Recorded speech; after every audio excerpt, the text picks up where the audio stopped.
Usiogope wala usifadhaike, tambua yupo Mungu anayekuwazia mema juu yako, na wala usisikilize kelele za walimwengu. Bwana Yesu asifiwe. Bwana Yesu asifiwe tena.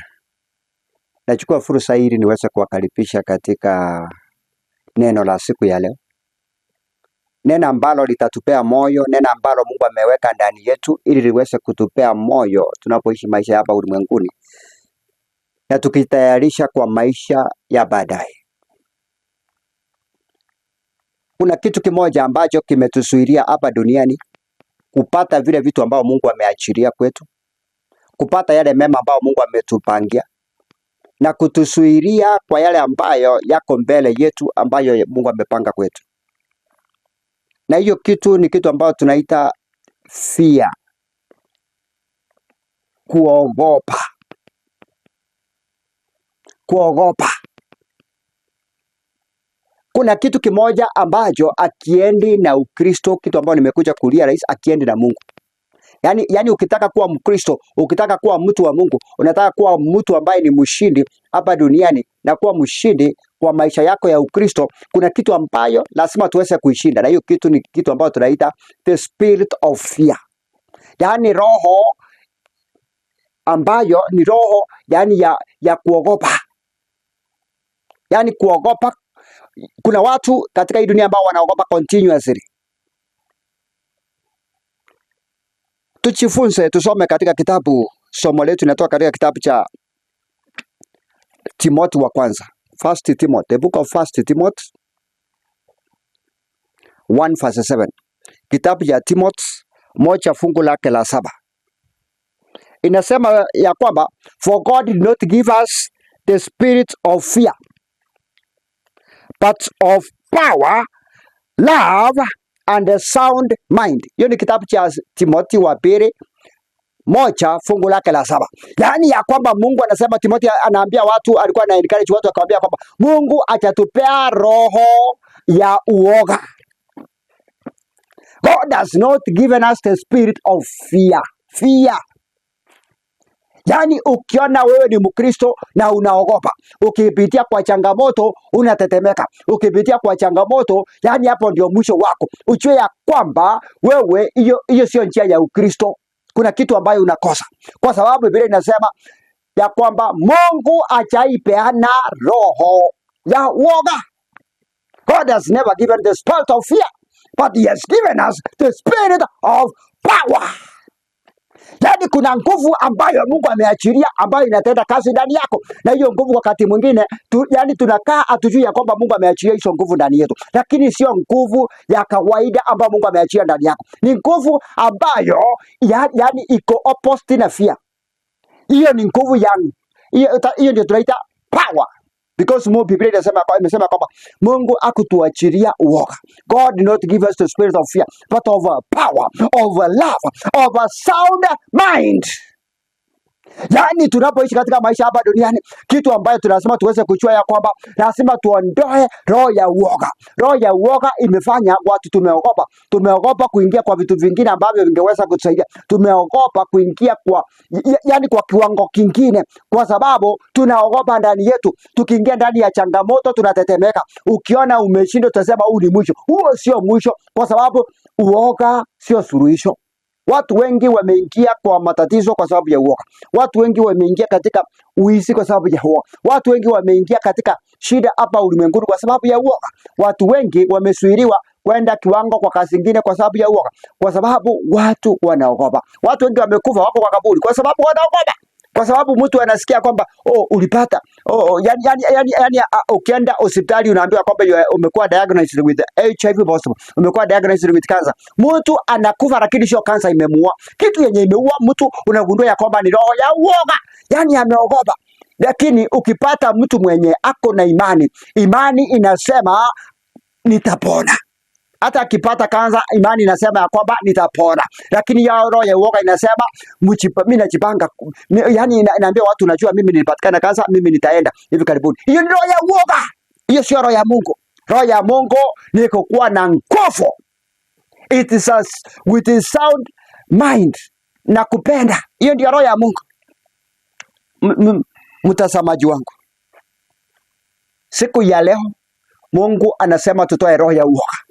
Wana Israeli walipokuwa wanatoka Misri kwenda Canaan, Musa akachagua spies. Ukisoma katika kitabu cha Numbers chapter 13 chapter 14, akachagua wale watu ambao walikuwa waende kuona ile nchi ambao walikuwa wanaenda kuingia Canaan. Hao watu walipoenda katika nchi walikuwa watu 12, lakini waliporudi watu 12 wakakuwa na roho ya uoga. Waliporudi wao wakasema hiyo nchi kuna challenge kubwa.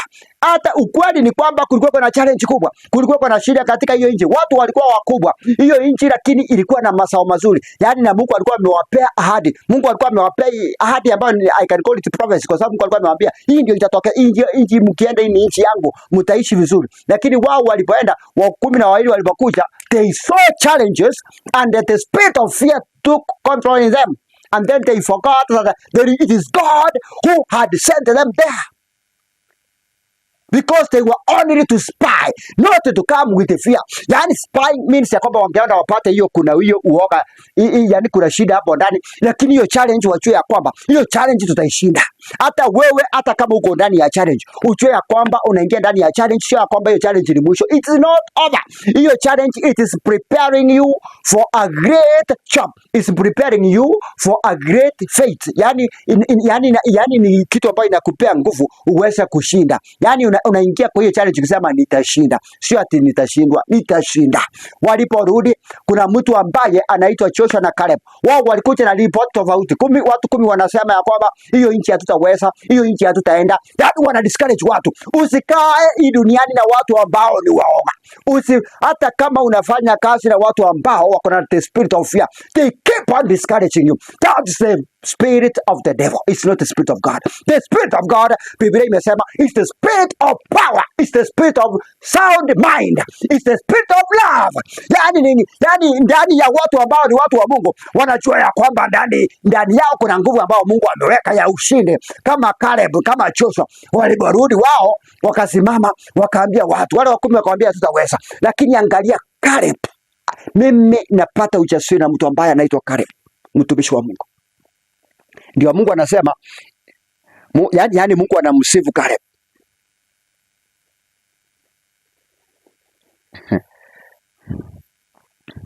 Biblia inasema ukisoma katika kitabu cha Numbers chapter 14 verses 24. Biblia inasema but my servants, yani inamaanisha Mungu anasema ya kwamba watu nyinyi wa Israeli, nyinyi wale ambao mlitumwa hapo 10, lakini anasema ya kwamba but my servant Caleb, because he has a different spirit in him and has followed me full, I will bring into the land where he went, and his descendants shall inherit it. Yani anasema ya kwamba roho yenye iko kwa mtumishi wangu Caleb sio kama ya watu wengine, sio roho ya kawaida, kwa sababu wengine wako na roho ya uoga, wengine hawatakanyaga hicho nje, lakini mtumishi wangu Caleb atapata. Hata wewe kama unaingia kama Caleb, mtu ambaye hauna uoga, utapata. Mungu anasema atakanyaga yale mazuri ambayo nimenena, utapata yale ambayo Mungu ametuambia katika neno lake, tutapata. Mungu amesema, hajasema hakuna challenges. Mungu amesema kwamba tutapitia challenges in this world. Katika Biblia ukisoma inaongea wazi ya kwamba kuna challenges, lakini nasema kwamba tutashinda. We must have hope. Akasema kwamba huyu mtumishi wangu ambaye anaitwa Caleb, yeye ako na roho tofauti. Usikae na roho kama ya watu wengine. Bwana Yesu asifiwe.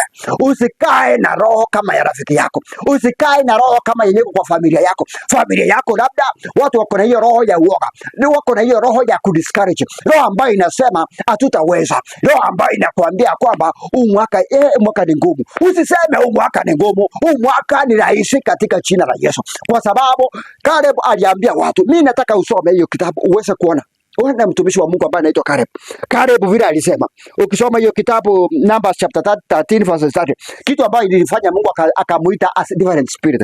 Kwa sababu Caleb, Biblia inasema Caleb quieted the people before Moses and they said, "Let us go up and possess it." Yani Moses akawaambia tulia. Moses akawaambia tulia, akaambia watu nyinyi tulia, hiyo story mumeambiwa waachana nayo, tusimame immediately. Mumeambiwa tutaweza, mumeambiwa wale ni wakubwa, lakini Mungu wetu ni mkubwa, tuende immediately, let's stand immediately and go and possess that land. Akamwambia kwamba tuamuke immediately, yani tusimame tuondoke, ili tuweze kwenda tuingie katika hiyo nchi. Hiyo nchi ni yetu, hiyo nchi ni ahadi. Na wewe leo nakuambia msikilizaji wangu, Mungu anahitaji uweze kusimama beyond your challenges, uweze kusema hii tutashinda, hii tutashinda. Usichinyonge. Watu wanachinyonga kwa sababu the spirit of fear, yani hawaoni mbele. Tusichinyonge, tutashinda. Tusichinyonge, tutashinda. Tusijinyonge, tutashinda. Tusikuve moyo kwa sababu tutashinda. Wewe ni mshindi. Tukue na roho tofauti na roho ambazo ziko katika hii ulimwengu.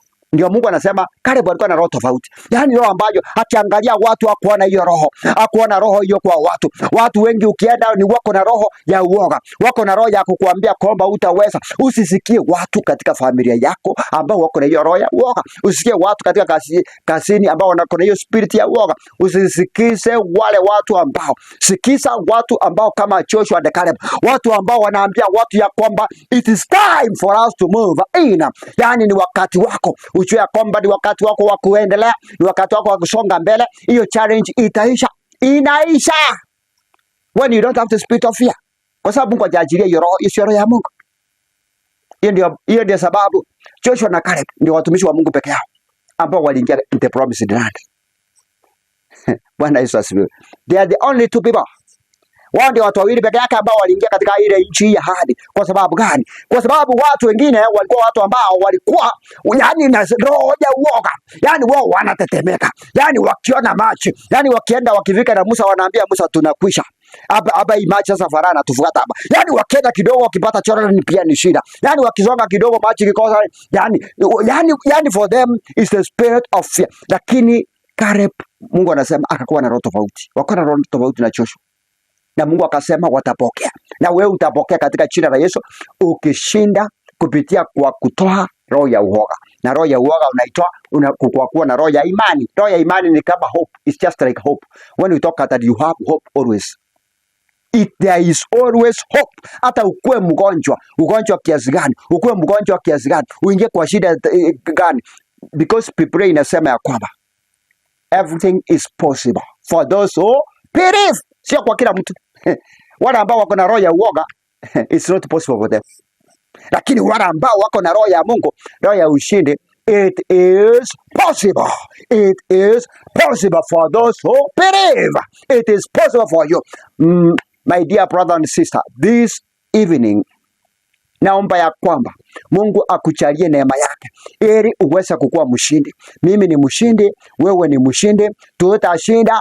Mwaka mahali ambapo tutakuwa sio mahali tulikuwa last year. Mimi sitakuwa huko na wewe usikue mahali ulikuwa last year, kwa sababu lazima tusonge mbele kama roho ambayo Mungu ambaye anaachilia mbele yetu, ambayo roho ambayo inashinda roho ya watu wengine, ambao Mungu anasema a different spirit in Caleb, which is the spirit of power.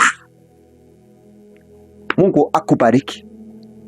Mwaka wa 2026 ubarikiwe na usikue na roho ya uoga, ukue na roho ya ushindi, ukue na roho ya nguvu, roho ya kusukuma vitu mpaka watu wanashangaa, kwa sababu Israeli mwisho wake waliingia na Caleb na Joshua pekee wakaingia, kwa sababu wao walikuwa na hiyo moyo. Watu ambao wanashinda ndio ambao wako na hiyo moyo.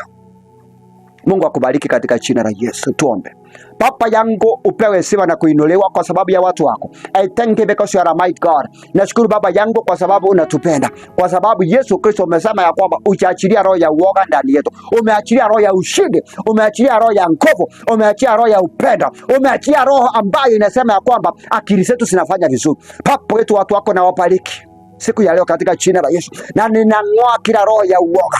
Natangaza Baba yetu uweze kuachilia nguvu zako. Kila roho ya uoga ndani yetu iweze kuondoka katika jina la Yesu. Roho ya uoga katika familia yetu iondolewe. Roho ya uoga katika makanisa yetu iondolewe. Roho ya uoga kati ya watu wako iondolewe. Wale ambao wako na magonjwa wapone katika jina la Yesu. Baba wetu, uachilie uponyaji kwa watu wako. Uachilie neema yako kwa watu wako. Uachilie nguvu ya kushinda kila challenge ambayo wanapitia katika jina la Yesu, kwa sababu wewe ni mshindi. Kama Joshua na Caleb walishinda, na sisi tutashinda. Asante kwa sababu watu wako wamebarikiwa na utawainua, na huu mwaka hakuna roho ya fia, kwa sababu tutaenda mbele katika jina la Yesu tunaomba na kuamini. Amen.